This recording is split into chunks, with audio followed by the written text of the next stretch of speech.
My name is Darren Bark and I'm the CEO of the New South Wales Jewish Board of Deputies, one of your co-hosts for this evening, along with the Executive Council of Australian Jewry and the Australasian Union of Jewish Students. I'd like to begin by acknowledging the traditional owners on the land in which we meet, and I pay my respects to the elders past, present and emerging. Now, with just over a day to go until the federal election, tonight's debate could not come at a more critical time. Saturday's election is a critical vote, one that will decide on the future of all Australians shaped over the next 3 years. And from what we've seen so far in the polls, anything can happen. Voters are undecided, which is why tonight's debate, quite possibly the last debate before Saturday's election, is so important. So what I'd like to do is I'm going to welcome our three candidates that we have here tonight, and they will come to stage. So first off, the Honourable Paul Fletcher MP, the member for Bradfield. Please welcome Paul.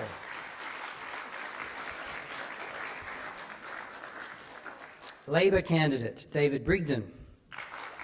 Welcome, David. And independent candidate Nicolette Boele. Thank you, Nicolette.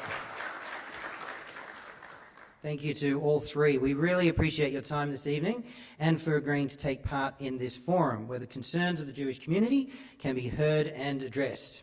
So tonight we will have opening statements from all three candidates of no more than 4 minutes each.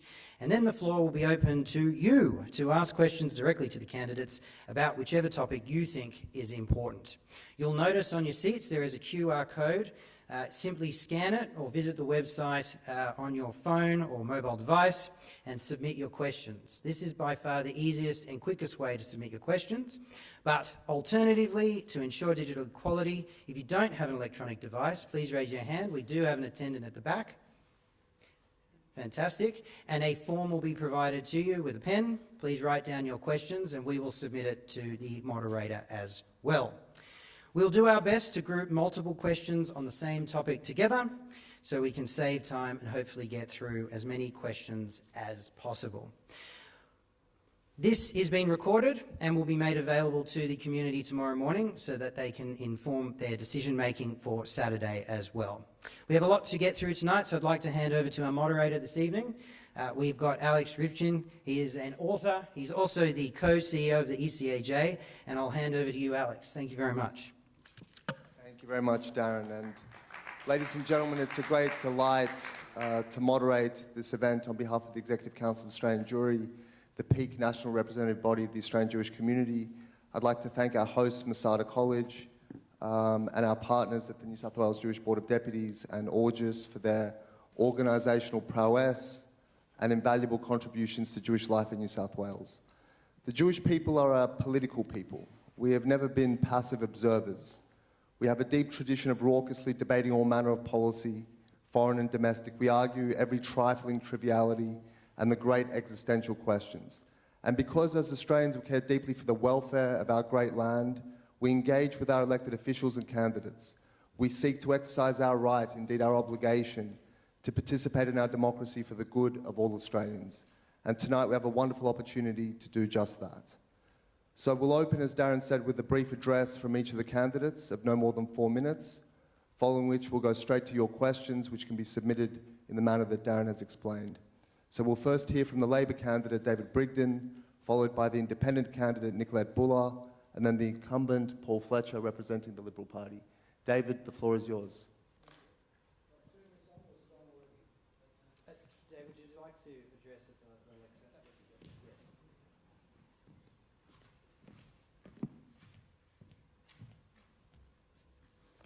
Thank you for inviting me to speak. I'm particularly grateful as I drafted the planning instrument which permitted the construction of Masada, and it is good to see what you have achieved. My involvement goes back further when as a young child I trundled off to school, sometimes adventurously deviating from my normal path to brave the paddocks where we are now. I am of this community. I grew up in St Ives. I raised my family in Linfield. As scout leader, as coach, manager of my children's sporting teams, as a parent involved with my children's schools, as friend of many, I have had the honour of meeting many in this electorate, and I know that they are decent people, concerned for the well-being and future of our children. They are concerned that our children will have a livable planet and that they will be safe, secure and prosperous and have the opportunity to lead happy and fulfilling lives. They know that we need to safeguard our democracy and we need a competent and honest government which works in the national interest, takes real action to combat climate change and biodiversity loss, secures a sound and thriving economy and safeguards our sovereignty, to protect our national security and not produce a Solomon Islands debacle. We must establish an effective anti-corruption body and restore funding to the ABC and the National Audit Office. Good, honest and competent government demands an accountable government. There is no economy if our planet is not livable. There is no national security without a strong economy. As an environmental planning solicitor, as coach, as lecturer, as scout leader, as State Commissioner for Youth Protection, I've spent much of my life supporting other people, and in particular our children and youth. I applaud your measures in protecting your students. We have a vibrant multicultural society where all benefit from the contributions of our neighbours. Respect, loyalty, trust, honesty are the essential ingredients of a healthy and thriving community and for our national security. We see in Ukraine the bravery of a people, the loyalty and respect of its president to his people, and the ideals of a free society. A man who refused to run away. Compare that to a leader without a moral compass. By torpedoing Labor's measures to protect our environment, by not working with the states and industry, the Liberal Party betrays our children and our children's children. It is not a good economic manager. The latest IMF report records that Australia's international economic ranking has declined since it gained power. It trashes our democratic institutions, underfunding the ABC, punishing the National Audit Office when it reveals its rorts and worse. Under Westminster conventions, the accountable minister should have resigned when the government paid $30 million for land worth $3 million. And as you will be aware, symbols can have catastrophic effect. When the Liberals preference the Palmer Party, they give succour to the worst elements in our midst. They empower them. The Liberals are not conservative. They are captives of extremist politicians like Joyce, Kelly and Christensen. Without a moral compass, they cannot be trusted to do the right thing. Our economic foundations were laid by the Labor governments of Curtin and Chifley. Successive Labor governments continue that tradition. We have Medicare, a national highway system, the funding of education for all children, irrespective of faith, all of which the Liberals initially opposed. The governments of Hawke and Keating implemented epoch-changing economic reforms. Rudd helped save us from the worst of the GFC. If our ETS or clean energy package had survived the Liberal vandals, we would be a long way to net zero and we would have a much sounder economy and a more secure nation. Labor also assisted in establishing a rules-based world order after World War II, something essential for the national security of all nations. And you will be aware that it was a Labor Foreign Minister, Herb Evatt, who was instrumental in establishing the UN. He is recognised as the pivotal person in establishing the State of Israel. Hawke continued to support for Israel in spades. Today, Albanese and Wong have shown federal Labor will not countenance any creeping march of anti-Semitism. On a more personal note, my children, all musical, are descended from Isaac Nathan, the founder of Australian music. And they, and I, like their great-uncle, the late Sir Charles Mackerras, are proud of that ancestry and are grateful for the friendships they have formed with many people of diverse backgrounds, which they recognise has only been possible because Australia is, for the greater part, an inclusive and welcoming society. I am given hope by the kindness of our young people. We must do all that we can to foster the good in our society. As the candidate who best represents your values and aspirations, I'm also the person who will best implement and achieve our common goals. That is why I ask you to vote for me for the future of our children and our children's children. Thank you. Thank you, David. Nicolette.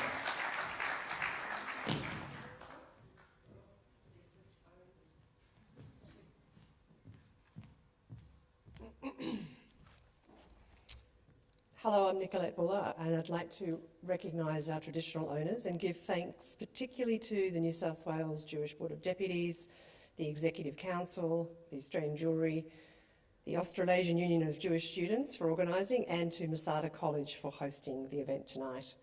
And thank you to also to Mr Fletcher and to Mr Brigden for their debate this evening. So who am I? I'm a local through and through. I'm a Clara High graduate, and my daughter is now finishing, hopefully, Year 12 at Clara High this year as well. But this time last year, I had no idea that I was going into politics, so I don't pretend to be an expert, nor have all the answers tonight. But I do commit, as your representative, to listen and learn from you, and to support our communities to practice faith in security and safety. I have a strong moral compass for social justice and integrity, and I choose peaceful solutions over non-peaceful solutions. So what motivates me to run for Parliament? I want to help return integrity to our Australian Parliament. I want a more meaningful and urgent action on climate. And I also want to help make the decisions that support a fairer and more environmentally and socially sustainable and productive Australia, one that gives us an economy that we can be internationally competitive as the rest of the world rapidly decarbonises. I'm not a supporter of the current government's weaponisation of topics that are best discussed respectfully, including LGBTQI+ people, China and religion. I'm pro-building understanding through truth-telling, because when we face our past and we listen and learn from others, we build respect. And from respect, then we can live with our differences and respect each other in a safe space, in a supportive and a mature community. And I want that here on the North Shore and right across Australia. I'm not a career politician. I kind of see that as a plus. I've got 30 years of real-world experience that I'm offering. I'm a finance executive with deep experience in climate policy, clean energy finance, and accountability solutions for government and business. I'm also a woman and a mother, and I have a love for education, for business, and for the environment, and I'm a fierce advocate for people's rights, for care, and for dignity. And for the last 25 years, I probably should mention also that I've worked in and around Parliament House, so if I am elected this weekend, when I get there, I will know exactly how to get things done. I do want to rip off the Band-Aid, if you like, and tell you, when you're reading about the so-called teal independence in the media, that I am independent of the operations of Climate 200 and Simon Holmes Accord. There are no contracts, there are no deals, and there are no secret handshakes. I am beholden only to you, not a party headquarters, not even to donors. In fact, the names of all of my donors of $1,500 or more will be published no later than the 30th of June on my website, which is much more ambitious, I suppose, than what the Australian Electoral Commission requires, and that what both the Labor and Liberal Party are doing in terms of integrity and disclosure. As your independent, I do not have to toe the party line, and I'm free from making decisions in Parliament that's based on evidence and my community's values and their priorities, as well as the national interest. And after this weekend, if I'm elected, I'm going to be representing Bradfield because I've campaigned on the principles of returning integrity to Parliament and stronger and more meaningful action on climate change, which we need for our kids but also for our economy. I won't be forming a bloc with any party. That would negate the entire concept of being an independent. But if it comes to supply and confidence, I'm going to back the party or the parties that best deliver on these two particular matters, integrity and climate. And then we'll go from there. Thank you. Thank you, Nicolette. Paul. Well, thank you very much to the New South Wales Jewish Board of Deputies, the Executive Council of Australian Jewry and the Australian Union of Jewish Students for organising this important event. It's great to be here at Masada, and thank you, Masada, for hosting this event. I've had the privilege of representing the electorate of Bradfield since 2009.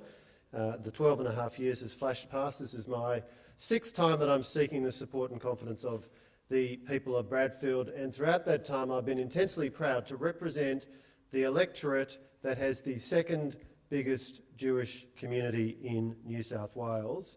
And it continues an association that I first formed with the Jewish community, in fact, as a student politician, when it was the Australian Union of Jewish Students which selected 2 non-Jewish students to go on a tour to Israel, which I did at the end of 1986.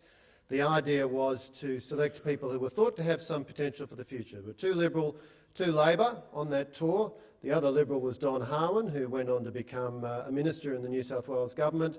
The 2 Labor people have sunk without trace. I don't know what's happened to them. But nevertheless, it started my association with Israel. I've had the chance to visit twice before, and there is so much we can learn from that extraordinary nation in so many ways. Technology, and a sheer sense of national purpose. Friends, this is a critical election for Australia. We need to continue our strong economic recovery from the pandemic, and of course unemployment today, just today, we know now stands at 3.9%, the lowest for over 40 years. We need to build on the very good health outcomes we've had.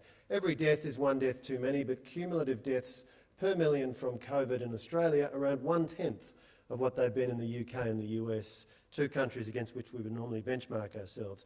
We need to continue to build on that recovery, and we've got a clear plan to do that. What we also need to do is maintain our national security and keep Australia safe in what is the most difficult international environment that we have seen for many decades. We've got an expansionist China, and of course the terrible war in Ukraine reminds us that the assumption that wars are a thing of the past is sadly simply not true. And what we also need to do is capture the extraordinary opportunities we face as a nation. You know, we are the world's 13th largest economy with a GDP of US 1.74 trillion.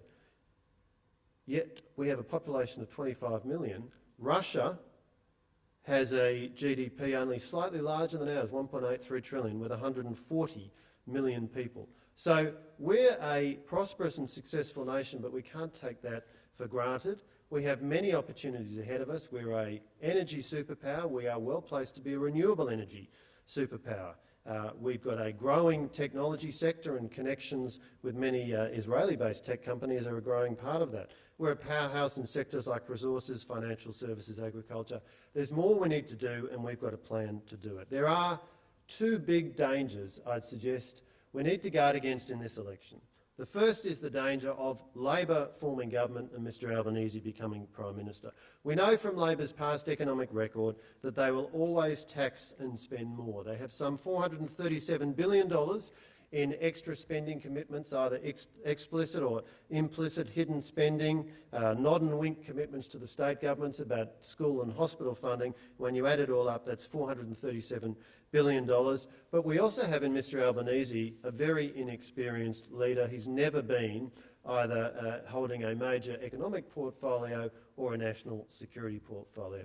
The other danger to guard against is the risk of a minority government, particularly if we have a number of independents elected. We saw in 2010 to 2013 the kind of instability that we had when we had a minority Labor government supported by the Greens and by left-leaning independents. And if we had faced the pandemic, for example, with that kind of instability, it would have been, I'd suggest to you, potentially quite a different outcome to the clear leadership that our government was able to provide. Now, the independents won't say which party they will support if there were a minority government, and so that is a really important issue that I think Australians need to understand. We, by contrast, ladies and gentlemen, have a clear plan for stable majority government, an experienced team to deliver a strong economy and a stronger future, and our priorities include delivering more jobs and delivering lower unemployment, and as I say, today an important proof point of that at 3.9%, delivering tax relief for workers and for small business, investing in roads, rail, water infrastructure, renewable energy technology. Indeed, we've got commitments of over $20 billion in renewable energy, helping young Australians get their first home, including through measures like this week's announcement of allowing people to draw on their superannuation balance to contribute towards getting the deposit together, record investment in health and other services, and investing in stronger defence, security and borders, including the commitment we made in this budget to almost $10 billion in investment in our cyber security capability so we can defend better against cyber aggression and we can also hit back. So friends, this is a critical time for Australia. We have many opportunities ahead, also some dangers to guard against. This is not the time to take the risk on a Labor or an independent candidate. Thank you very much, Paul, and thank you to all of our candidates for those opening remarks. The questions are coming in, so let's go straight to them. The first concerns anti-Semitism. In Australia and around the world, we've seen a sharp increase in often violent anti-Semitic incidents, which has been fueled by anti-Israel sentiment and a proliferation of conspiracy theories, especially rising from the pandemic. Both the government and the opposition have endorsed the IRA definition of anti-Semitism. If you are elected to the next parliament, what measures would you take to educate children and the greater Australian community about the evils of anti-Semitism, both through the Australian curriculum and otherwise? I think we'll keep the existing order, so perhaps David can go first. Is that on? Yeah. Well, first of all, if I can say, take, as it were, my family as an example. My children attended one year the Catholic scripture, then they went to the Protestant scripture the next year, and the following year they went to the Jewish scripture, to get an understanding of all, as it were, cultural beliefs. I'm sure if we had Muslims giving scripture at Linfield Public, that would have been the fourth year, as it were. So I think it's important that we very much stamp out anti-Semitism, because it is terrible in its own right, but it also then leads to the destruction of democracy. It's almost the first step, as it were, towards authoritarian, totalitarian regimes. It is very important. So it's a matter of, I think, starting with our children, educating them, getting them to realise just how bad anti-Semitism is and how important it is to respect all people in our community. And if I was elected, I would ensure that I do my best that there was funding in the federal budget for that purpose, and indeed for any other activity or initiative which would make sure that the Australian populace as a whole was properly aware of the dangers of anti-Semitism and the positiveness of being inclusive in this society. Nicolette. I'm also aware, oh, that's quite loud, of the, excuse me, also aware of the somewhat return to anti-Semitism that I'm seeing, and particularly the motion put forward by Sydney University's Student Representative Council.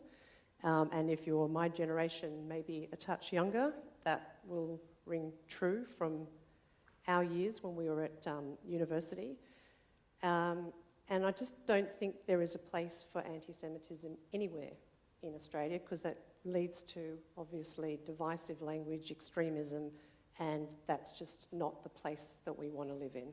So I'm still learning, but the types of things, I know that the IHRA definition of anti-Semitism has been adopted for use by the police and security, that the Australian government's recommended that the media also adopt that definition when they talk about anti-Semitism as well.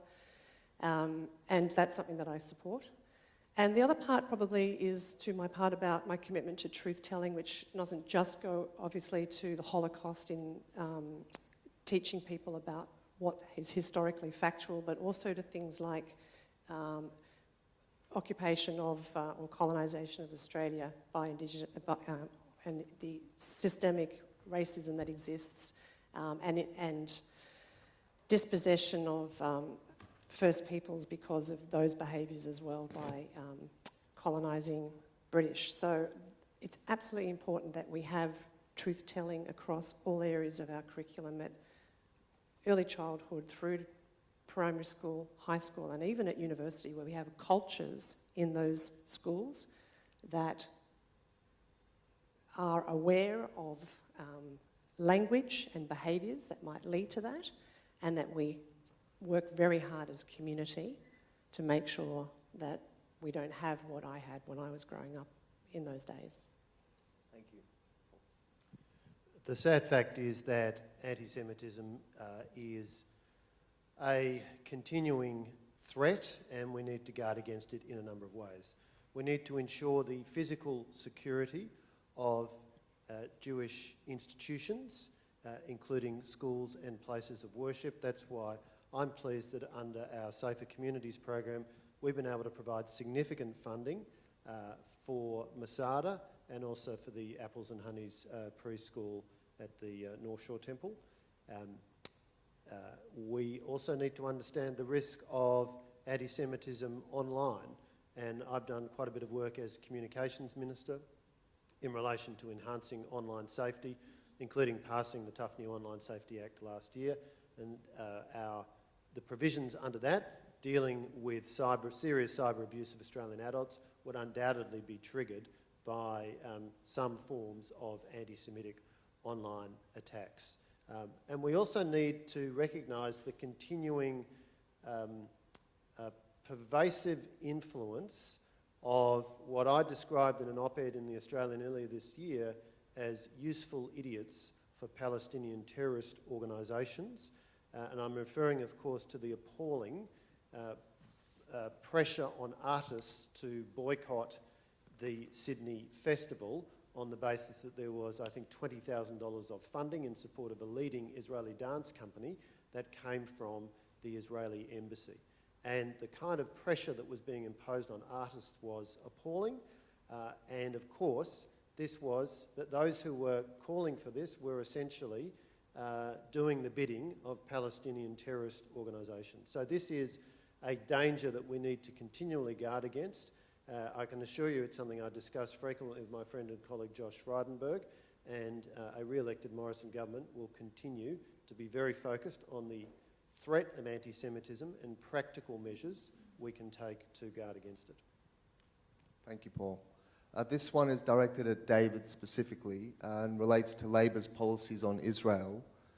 If Labor forms a government after the election, isn't it a fact that it will unilaterally recognise a Palestinian state, withdraw Australia's recognition of West Jerusalem as Israel's capital, and revert to a voting pattern at the UN that is less sympathetic to Israel than under the current government?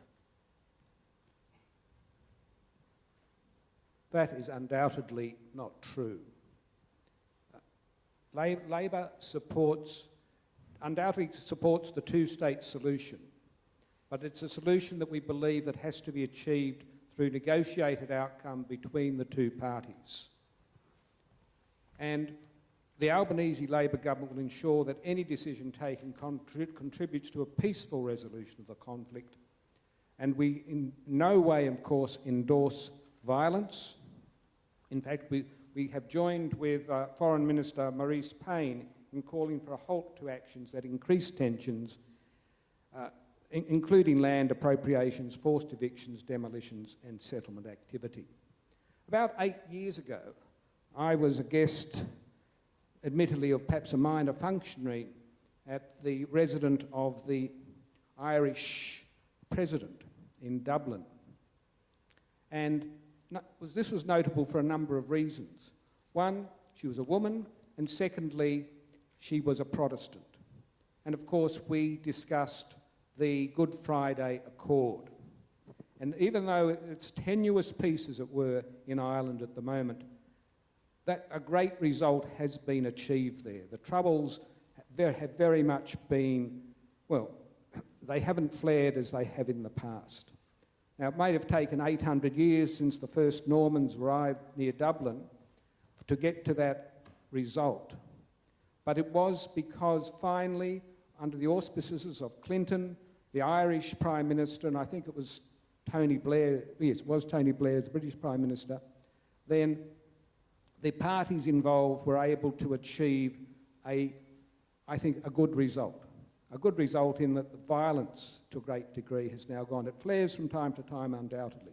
That gives me hope that the same can happen with Israel-Palestine conflict. I remember many years ago being greatly apprehensive with the Yom Kippur War, but that apprehension then turned to a sort of excitement and an appreciation that a small nation had achieved a great result against great odds. The great failure, I guess, is the failure to win the peace. And when Rabin was assassinated, I thought there was another opportunity lost. We need people of goodwill who will sit down and negotiate this through. Now, it's going to be hard, undoubtedly, but that's what we need. And that's what the Australian Labor Party is trying to achieve that peace through negotiation, not through violence. And indeed, we condemn violence. And as I said earlier, both Penny Wong and Anthony Albanese have very much said that the Labor Party, is very much against anti-Semitism, and we will not in any way condone it. We will condemn it. I could say much more, but time is limited. I think we'll move to a question for Nicolette and your position on Israel. The questioner asks, in May last year during the Israel-Gaza conflict, a prominent supporter of your campaign, Dr. Kate Ahmad, tweeted several highly inflammatory anti-Israel posts, including that Israel wants people to die. These tweets were blatantly biased and failed to provide any context around the conflict, including the 3,000 rockets that were fired towards Israeli civilians that necessitated a military response. Given the considerable number of Jewish residents in Bradfield and the centrality of the Jewish homeland to Jewish identity, what are your views on Israel, and can our community count on your support of the Jewish state? Yes, you can absolutely count on my support. I have the same support, I believe, as the gentleman to my left and my right, which is supporting Australians' bipartisan commitment to a two-state solution, which sees Israel and a future Palestinian state existing or coexisting in peace and security within internationally recognised borders.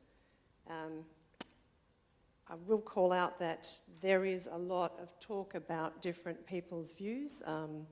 Of course, we live in a nation where we value things like free speech, but we also do need to be extremely cautious about the choice of words that are used, particularly people in public office as well.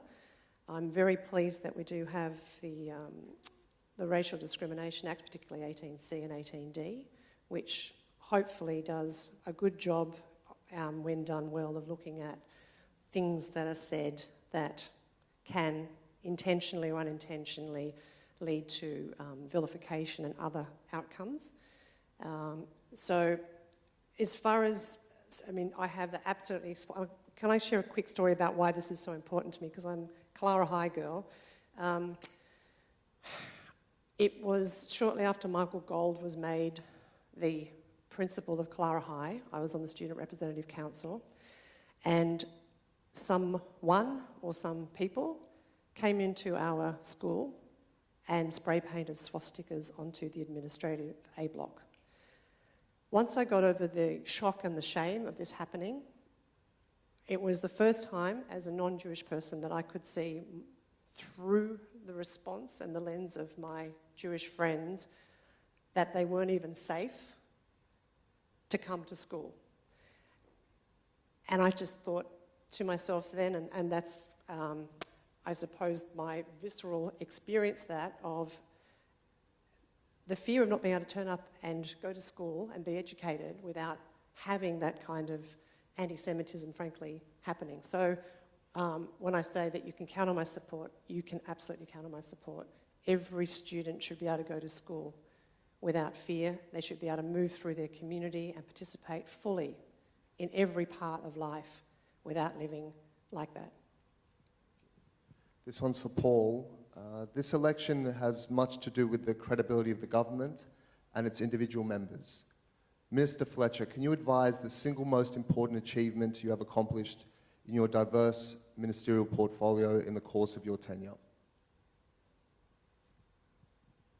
Can I mention two and cheat? The first one would be the Online Safety Act, which passed the Parliament last year. Since first having front bench responsibilities in 2013, when I was Parliamentary Secretary, then Minister for Communications Malcolm Turnbull, I've had a particular focus on online safety. We established the E-Safety Commissioner. We established rules to deal with the cyberbullying of Australian children. Those came in from 2015. We expanded the powers of the E-Safety Commissioner to deal with abhorrent violent material following the appalling Christchurch mosque attack in which the murder of over 50 people was live-streamed on Facebook. The unauthorised sharing of intimate images, which overwhelmingly affects women and girls and which is absolutely devastating to the victims. And overwhelmingly what people want in that circumstance is to have the material taken down quickly. The E-Safety Commission now has the power to issue orders to require that to happen. And our Online Safety Act adds a new world-leading power to deal with the serious cyber abuse of Australian adults. So online safety has been an area that I've worked on pretty consistently over my time as a minister.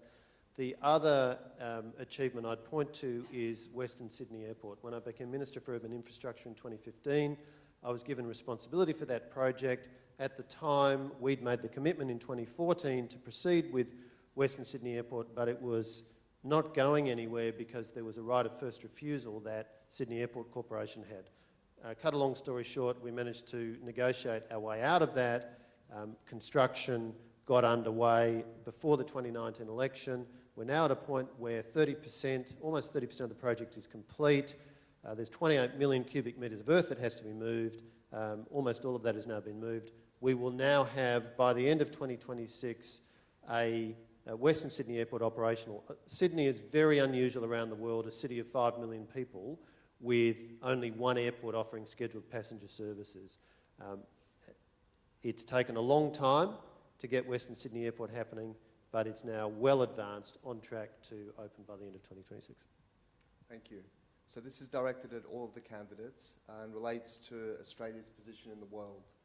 The growing international lawlessness of Russia, China, Iran and North Korea, the prospect of a regional conflict and even the prospect of a nuclear war poses an urgent threat to humanity. How ready is Australia to meet a real threat to the safety and security of our nation? And what would you do to push Australia's security preparedness higher on the national agenda? Perhaps we could reverse the order, and Paul, if you'd like to go first. Yes, thank you. We now have defence spending as a share of GDP exceeding 2%, and regrettably, we will need to continue to increase that. Under Labor, it was a bit over 1.5%, the lowest level of defence spending since 1938. We've committed to the AUKUS agreement with the US and the UK, and through that we will be acquiring nuclear technology from the US to establish a fleet of 8 nuclear-powered submarines that will give us a very, very important capability. We're expanding our defence capability in a range of other areas. We want peace. Of course we want peace, but we recognise that this is an unstable and dangerous world, and we're facing international circumstances that are more unstable than we have seen for some decades. And so therefore it's important that we are prepared. We need to maintain and build strong security relationships with our traditional allies. We're building new relationships, for example, with Japan, India and the US through the Quad. And we're continuing to develop the capability of our Australian Defence Force, including in the area of cyber security and cyber capability, which I mentioned earlier. So the reality is this is a dangerous world. We need to continue to build our capability, and that's something we're quite focused on. I would say that the coalition government has dropped the ball on a little bit of the national security side and maybe even scored a few own goals. The lease of a strategic port in the Northern Territory, the China-Solomons deal for our neighbours, and frankly a lack of action on and leadership on climate change has put that at stake as well. I absolutely support our need to have strong national borders, and our national security is paramount, as is our sovereignty. I do question whether an arbitrary percentage of GDP is something to be striving towards, because there's money that's been spent not necessarily particularly well by this government.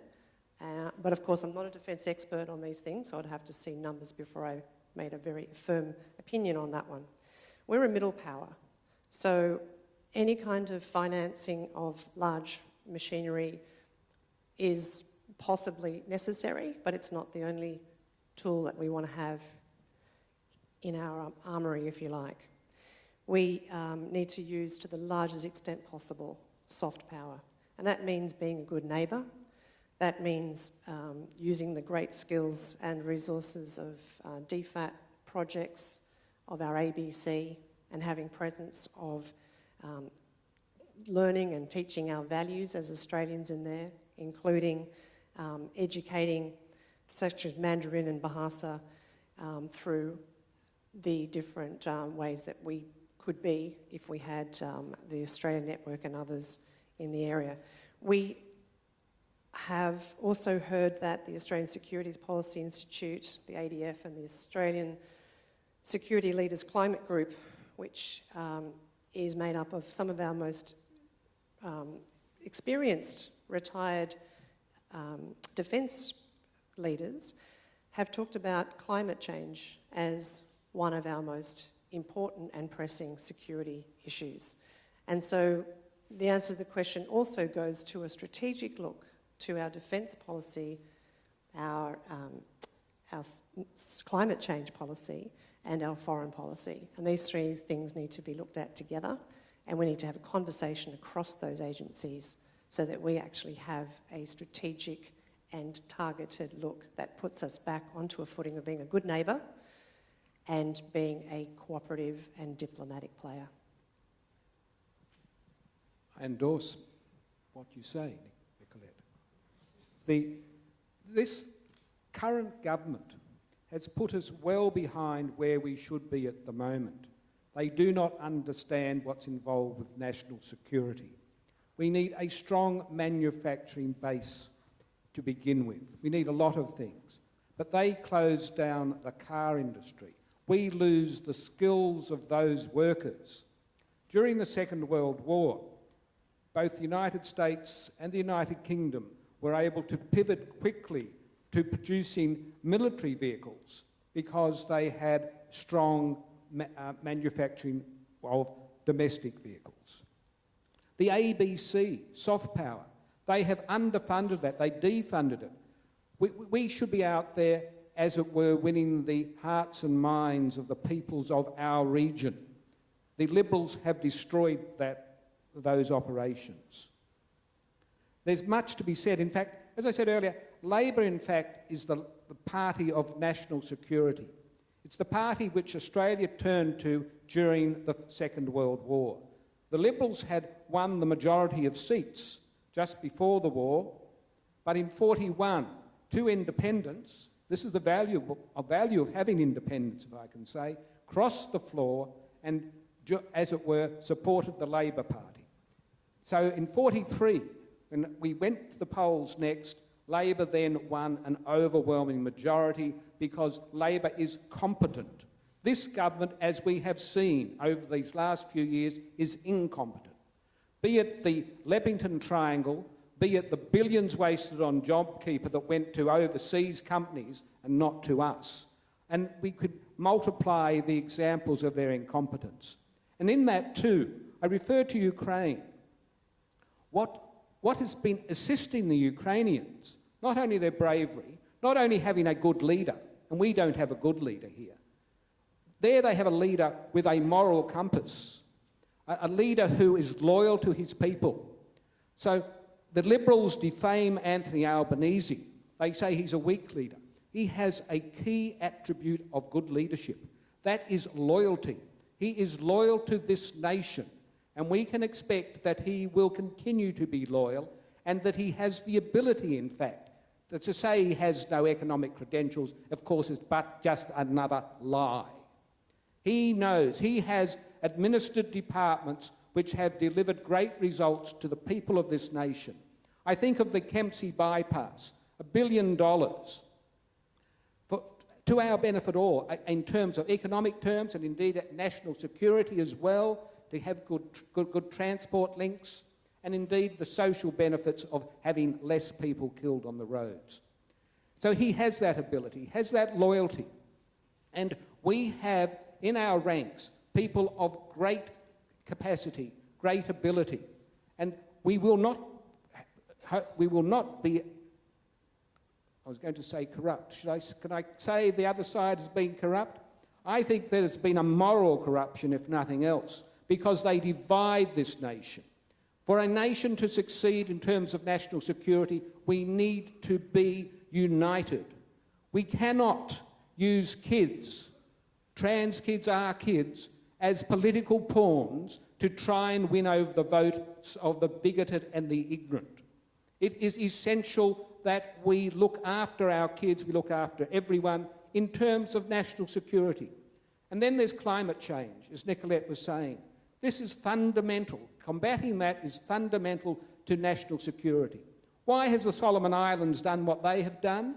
It probably originated with those perverse, those cruel, those stupid comments of Morrison and two others who, Dutton was it? And the Pacific Islanders are not stupid. They're not going to take these insults lying down. They will say that this government, this Liberal government, and thus Australia, unfortunately we all suffer because of their incompetence and because of their stupidity. We need to garner the support of our Pacific Island neighbours. And we need to, in fact, ensure that our long-term allies, all of them, including France. I remember going to France and people thought, oh, you're English or you're American, and they sort of standoffish. Oh, you're Australian. That was just marvellous, the rapport, the liking. We have bound strongly with the French people. But this government, through its incompetence, it decided to buy the French submarines, and it has wasted $5.5 billion. Now, this is one of the ways that we can pay for proper defence spending. It's not just a matter of 2% of the GDP. It's a matter of spending our money properly, not corruptly. David, I think we'll need to move on if you could wrap up. Well, I'll just finish with this. As I said the other night, I get perhaps slightly heated about this because my father was a prisoner of war. One of my uncles is buried in Cornwall. 24th of July, 1942, he was aged 24. They insult the memory of my father and my uncle and many others when they say Labor is soft on defence. That is such a lie, such a nonsense, that I'll leave it. Would anyone fancy a brief response? Or should we move? No, we'll move on. Okay. So we can turn now to the hip pocket. There have been massive increases recently in the cost of living, including the cost of basic household items, medicines, aged care, and childcare. These increases have significantly outstripped any increases in salaries and incomes. If elected, what would you do to restore some balance, Paul? Well, there's no doubt that we have seen cost of living increases driven by some significant global factors. The war in Ukraine has disrupted global supply chains, and that is leading to price shocks in a number of areas. We've provided short-term cost of living relief, for example, by a 50% reduction in the fuel excise and a range of other measures, payments for those on pensions, and also the low and middle income tax offset being increased to a maximum of $1,500 as a means of providing some shorter term relief. What's important as we deal with the overall economic situation is that we don't tripwire a significant increase in inflation. There'll be people in this room who are old enough to remember the Whitlam years and what can happen when a Labor government loses control of the levers of economic policy. And you know, in the UK, we've just seen inflation now at 9%.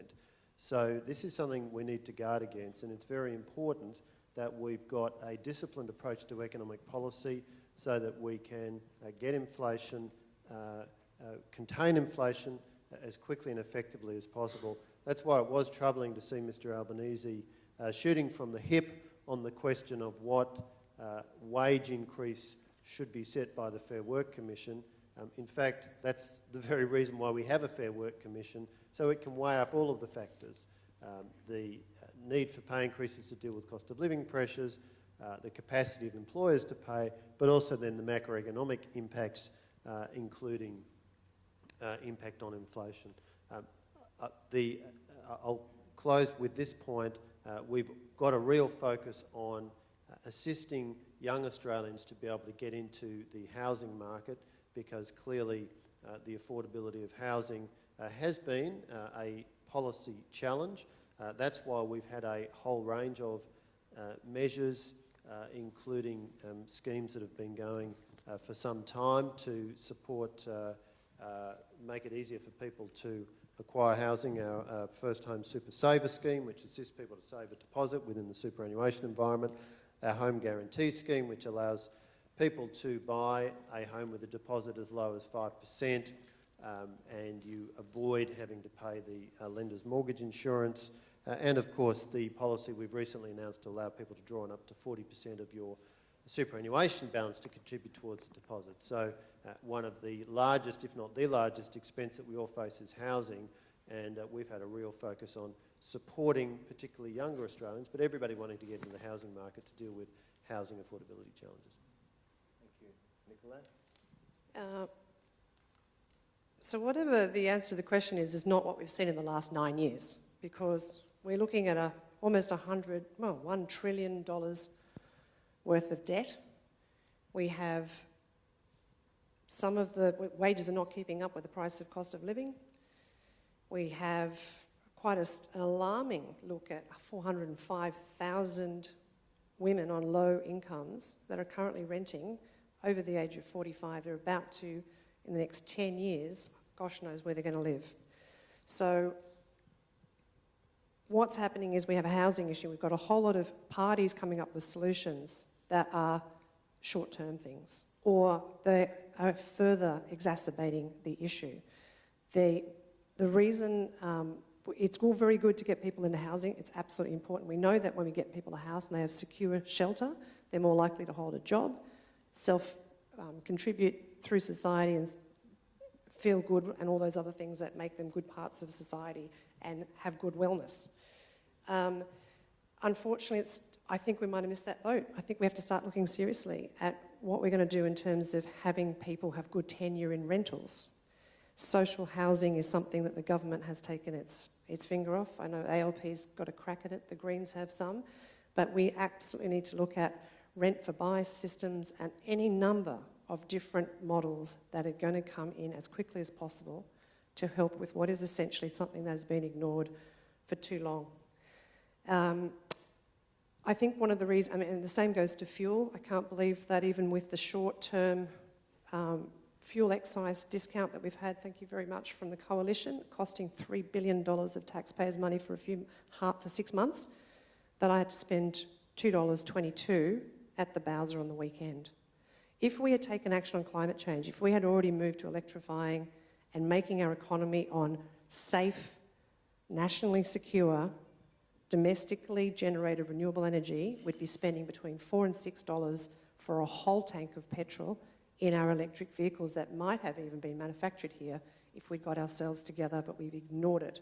And sorry, David, but the ALP and the Coalition have not been able to move on climate because this is something that they are beholden to their donors and to either that or small electorates where they have to be re-elected. This is why having independents elected in this 47th Parliament is actually something constructive. We're going to help break the deadlock that the parties have on climate change and also on a federal integrity commission with teeth and clean up Australian politics. Well, I'll take issue with Labor not doing things. We haven't been in power for about 10 years, so that's a bit difficult to do anything. What we did do was torpedoed by the Liberal vandals, and in fact the Greens, of course, got together with them in the Senate in relation to the emissions trading scheme of 2009. If that had actually got up, we would be a long way to net zero, and we would be a long way to paying the equivalent of $4 to $6, not so much petrol in the tank, of course, but the equivalent of that, electric vehicles. And this again is another example of the Liberals' failures to protect our economy. It's again another example of their betrayal of our children and our children's children. There's much that can be said. If you read your Adam Smith, which hopefully people would do, where he says, in fact, the wealth of nations is the wealth of each of us in this nation, then a rise in the minimum wage for those who are, as it were, most in need of money is something that we should do anyway. And if it's not going to wreck the economy, in fact, it's probably going to add further purchasing power to people who will actually spend that money and thus produce jobs for other people. It is completely and utterly immoral because, again, Adam Smith says the purpose of an economy should, in fact, or a free market. We don't have a free market, that's the other thing. The Liberals make sure we don't have a free market. They make sure the powerful dominate. They oppose the Trade Practices Act of the Whitlam years. In fact, the years which brought in great reforms to the benefit of us all. But when we get down to, again, this question of a lack of a moral compass, they cannot see that we have to help those who need assistance in our community.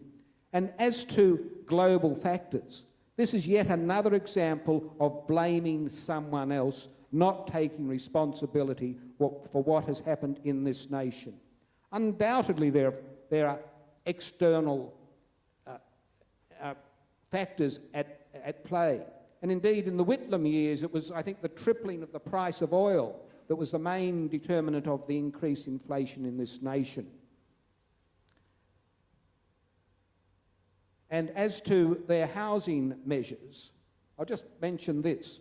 Even the financial writers in the Australian Pravda, that is the Murdoch press, have described, well, perhaps not in these words, but have just said that their measures are risible. What a nonsense to say that you can take $50,000 out of your super, particularly if you don't have super $50,000 in it, because they're the sort of people who need this money to be able to afford housing.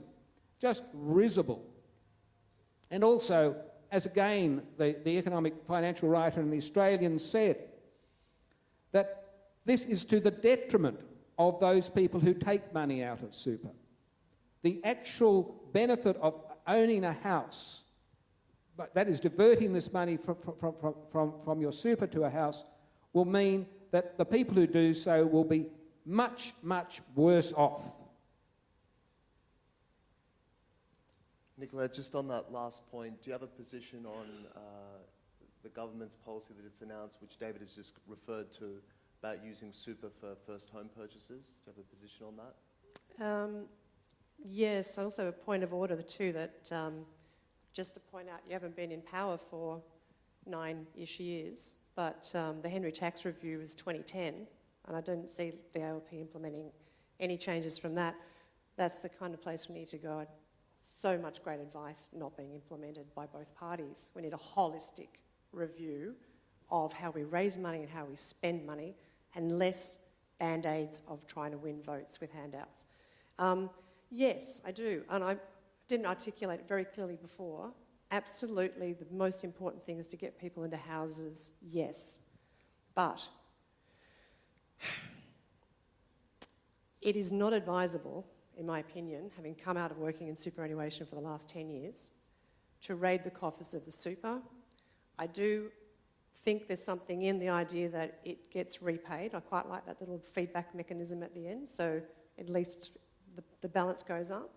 But what we're actually doing is giving a chance for those who are already well off with well-paid jobs to use that super. But if you do not have a large super, you are not having access to that money. All I'm saying is that those that are already well off are getting extra offsets and discounts and concessions from us, the taxpayer, whilst those on lower wages do not have access to this, in the same extent to this handout. And so without an additional help up for those on lower incomes, all we're doing with this initiative is further increasing inequality, and inequality is not good for anybody. It's not good for the poor people or the rich people, because we need a really robust middle class to consume the goods and services in our system, to pay taxes, and we all know that that's what we need. And so I'm not a big fan, but I have to go and read all the details about it before I can make a definitive decision on that. Thank you. So we're getting quite a few questions on climate policy, most of them general in nature, but one specific one which I'll put to the Minister, and then perhaps you can each talk in brief terms about what you would do to combat the climate crisis. So to Paul, the incumbent government continues to subsidise the coal and gas industry to the tune of $9.1 billion in the budget before last. Why do they do this? There are a set of measures that treat differently activities on road and off road, and that's been the case for many decades. But let's make it clear: we've got a policy to reduce Australia's emissions so that we achieve net zero emissions by 2050. I want to make it clear that we've reduced our emissions by 20% since 2005. Our commitment is that by 2030, this is the commitment we've made at the International Paris Conference, that will be 26 to 28% below our 2005 levels by 2030, and as I say, we're already at 20%. So we've made very solid progress. We're confident we're going to achieve that. We're also confident that we're going to achieve the target of net zero by 2050. Of course, what you need to do is have a detailed plan to achieve that. Our approach is to use technology, not taxes. And key to that is what happens to our energy system. Some third of our total emissions come from our energy system, which, as we know, for historic reasons, relies heavily on coal-fired power. For many years, coal-fired power stations were the absolute centrepiece of our generation system. And transitioning from that is something that needs to be managed very carefully, because if we mismanage the transition, and if energy stops being affordable and reliable, if we start having blackouts, amongst other things, that will lead to a loss of community support for that transition we need to make. Now, we've committed to, and we're well advanced on a number of measures to achieve that transition. For example, Snowy Hydro 2.0 will generate enough power to support some 500,000 homes. And the idea here, of course, is using the hydro system effectively as a giant natural battery. So when you've got surplus renewable energy, you feed it through the grid into the Snowy Hydro system. You use that to pump water up to the reservoir up the top of the hill. When you are short of energy, when you need more renewable energy, you let the water come down the pipes, runs through the turbine, generates renewable energy, and that then gets sent out through the system. We're committed to Marinus Link, which is connecting Tasmania to the mainland, so we can draw on the capacity of the hydroelectric system in Tasmania, make that available on the mainland. And of course, one of the other things we're committed to is continuing to drive the take-up of rooftop solar. Australia is a world leader, with a quarter of all households now having rooftop solar, and that's an area where all of us can do more. In our own home, we moved to rooftop solar about three years ago, a 5 kilowatt system. A couple of years ago, we bought a heat pump dryer. That's uses about a third to a quarter as much energy as a traditional dryer. And the project for this January was to buy and install a heat pump hot water system. Again, that uses about a third to a quarter of the electricity of a traditional hot water system, which is like a giant kettle with a heating element. Instead, heat pump works on the same principle as reverse cycle air conditioning. and particularly when you then combine it with the rooftop solar, you can use your, when your panels are generating more, you can set it so that that's the time at which it operates and generates hot water. So the point I make is there's a lot we need to do as a nation to change our overall energy system. We mustn't misunderstand the complexity of that. We've got detailed plans to achieve it, but it needs to be done in a way that maintains affordable and reliable energy, or else we will shoot ourselves in the foot, and we will also lose the political consensus that is necessary to achieve this outcome. And I also make the point there is much that we can all do as individuals within the framework of this overall national objective. Thank you, Paul. Nicolette. I don't think the Minister actually answered the question, which is why is the government, I think you're referring to the diesel fuel rebate, but what proportion of that $91 billion is diesel fuel rebate? And what is the Australian government's initiative that has enabled us as people in Bradfield to put solar on our rooftops?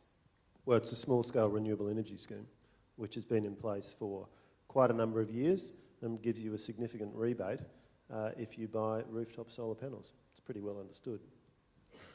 And the first part about why do we give multinational companies who take out coal from Australia, why do we give them subsidies when they are paying zero to tax? Again, I'll repeat the point. There's a well-established policy framework under which if you are using vehicles off-road, then It's the coal bit that I was after. If you just let me finish, Nicolette. If you're using vehicles off-road, then the normal excise that applies you can get relief from. The policy rationale for that is that our fuel excise system, which raises about $10 or $11 billion a year of that order of magnitude, is principally used to then pay for roads, so road funding. And so therefore the policy logic for this system, which has been in place for many decades under both major parties, is that where people are using vehicles off-road, on farms or on mines, to hit them with a tax, the purpose of which is to pay for roads, is not fair when they're not actually using roads. So that's the basic policy logic for it, and as I say, it's been in place for many decades. Yeah, I understand that logic, and I'm okay with that for now, because we don't have electric vehicles for them. But why do we subsidise last century private companies instead of using those taxpayers' dollars to setting up our economy to be clean, safe, local and internationally competitive now? Well, I'm not entirely sure what question you're asking. Why do we give subsidies? Nicolette, perhaps this would be an opportunity to explain your policies. Oh, okay. Well, yeah, thank you. Good, thank you for the steer. If it's around climate, it's a lot more ambitious than what we've seen. The 20% reduction that the Minister claims since 2005 has been predominantly from land-based sector and not actually savings from our energy sector, which is a real shame because there's a transition opportunity that's been lost for the last 9-10 years, but also swinging both ways. It's been 25 years of just squandered opportunities that we have missed out on. If I get the chance and the honour to represent the people of Bradfield, I'll be helping pass Sally Steggall's climate bills. I really, really think that it's a strong framework because what it does is it establishes an independent climate change commission. It's modelled off the UK. They've been running it since 2008, and its first review in 2016 shows that they're on track to reduce their greenhouse gas emissions in 2030 by 68% on 2005 baseline. Their economy's got some issues too, but in terms of the OECD, it's doing great. So Sally Steggall's bill basically sets up this independent commission, and we depoliticise the setting of these 5-year rolling emission reduction targets. What that does is it gives people like the industry that I've been working in, which is investment, less policy uncertainty about where we're going as a nation, why and at what pace. And if we can have market-based mechanisms like emissions trading scheme, for example, we start pricing carbon pollution, we are going to have, to quote Larry Fink, an absolute tectonic shift in asset allocation towards assets and enterprises that can help deliver a clean energy, low carbon future. According to the Investor Group on Climate Change, what that looks like is $131 billion between now and 2030 in just 8 years. A whole lot of private money sitting there in professionally managed funds and super that's being invested in places like Germany, like China, like North America, which could be being invested here, but it's not because the government doesn't have a strong enough policy on climate. So that's why I'm really keen to pass Ali Steggall's climate bills, but there's a whole swag of other things as well around electric vehicles, but I probably should let David have a go. Thank you, Nicolette. First of all, in relation to the subsidies for coal and gas, if you look at the ABC's fact check, I think it was today, that makes the point, as the Honourable Minister said, that a lot of these so-called subsidies are probably not such, but some experts disagree.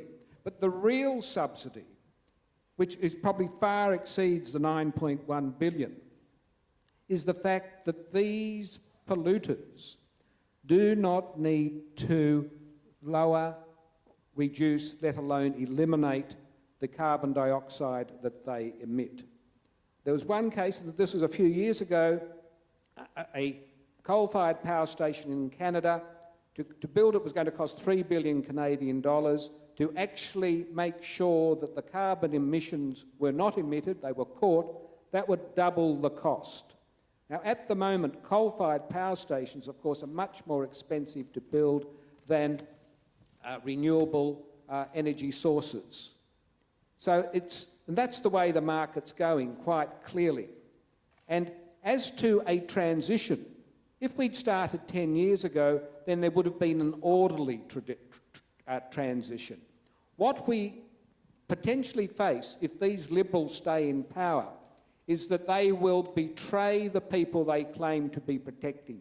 We'll get to a cliff, and those regions which rely on coal and coal-fired power stations will fall off that cliff.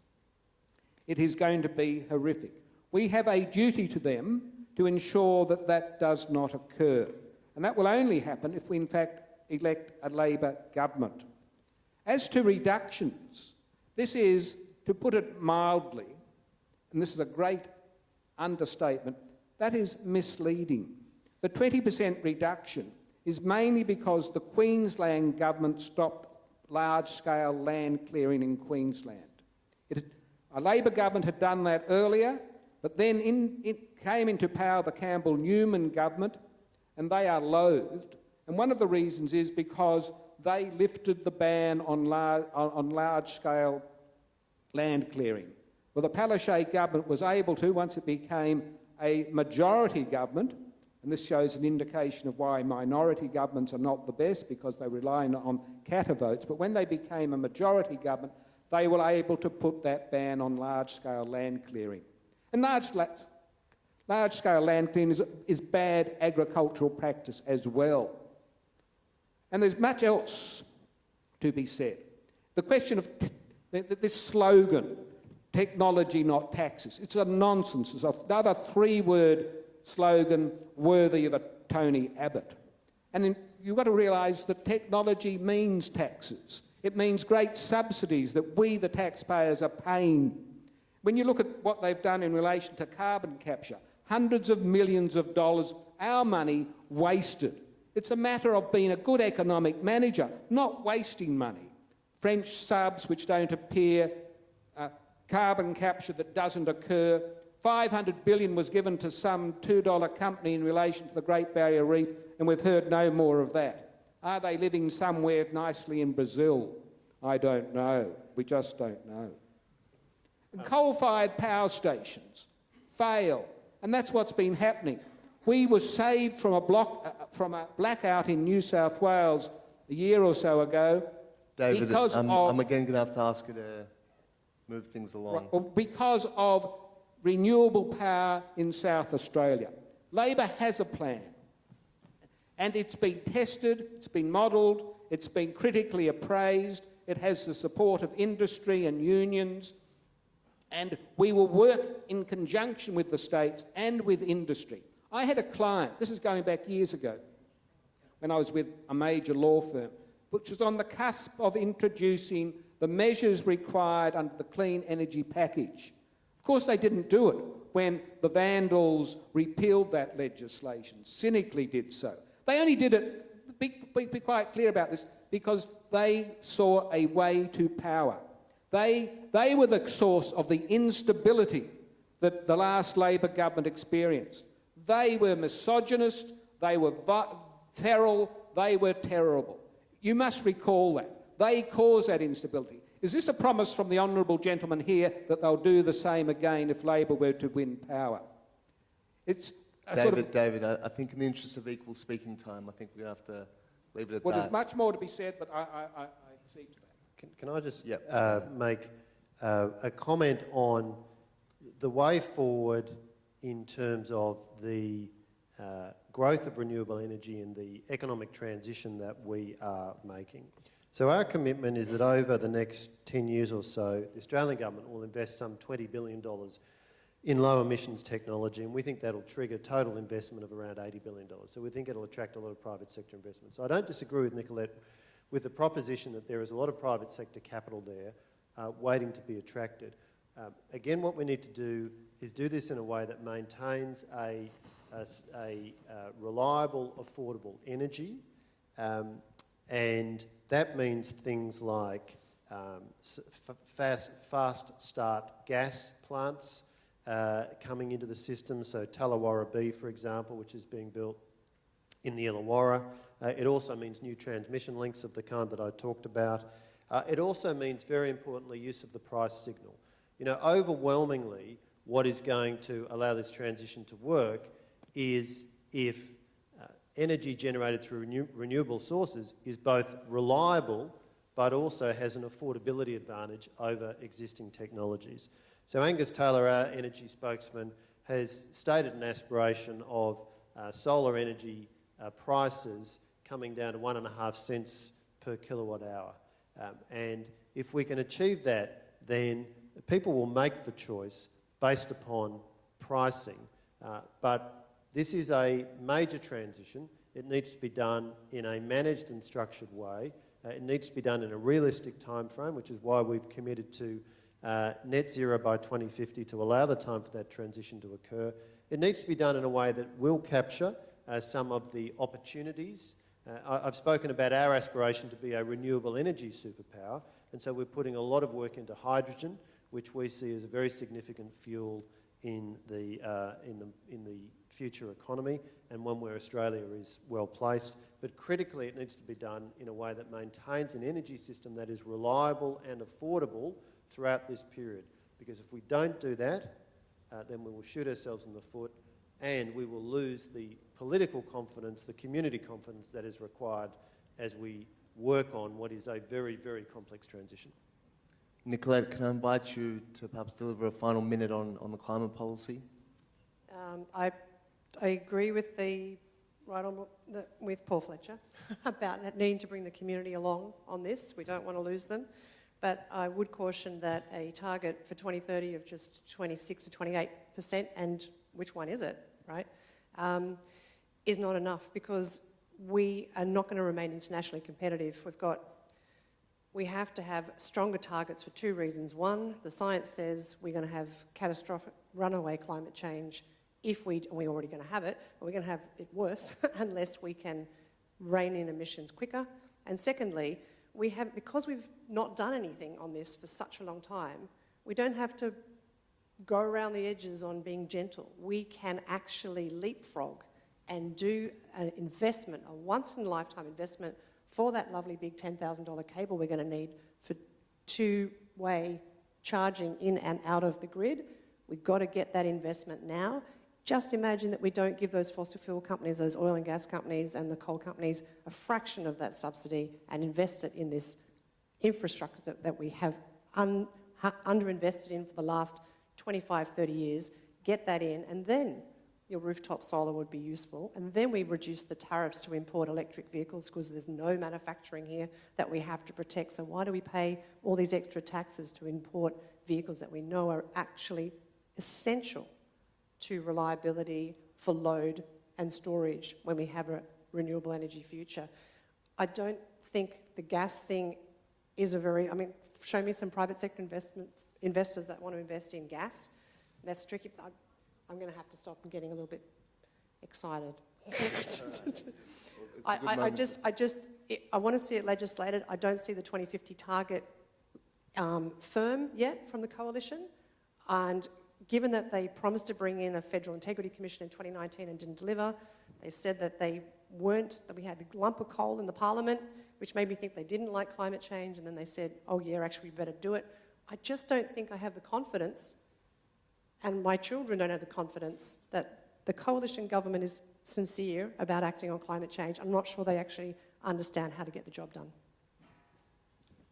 All right, well, ladies and gentlemen, thank you. That brings our Q&A to a close. I want to thank you, the audience, for submitting those wonderful questions through which you conveyed to our candidates the issues that matter most to you as Australians and as Jews. And I want to thank our candidates for giving up their time virtually on the eve of an election and for stepping into the arena, as Teddy Roosevelt said, and having the conviction and the strength to do so, to expose yourselves in this way. And regardless of the outcome on the weekend, we thank you and you have our respect and admiration. Thank you very much. I now invite Alyssa Foster from Augis to deliver the official vote of thanks.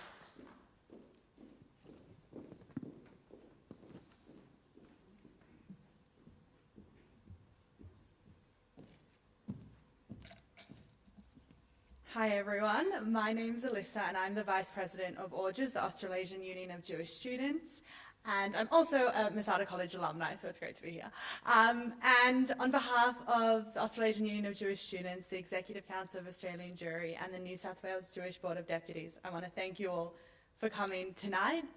We got over 40 questions submitted online, which is awesome, and a whole bunch of handwritten ones as well, so thank you so much.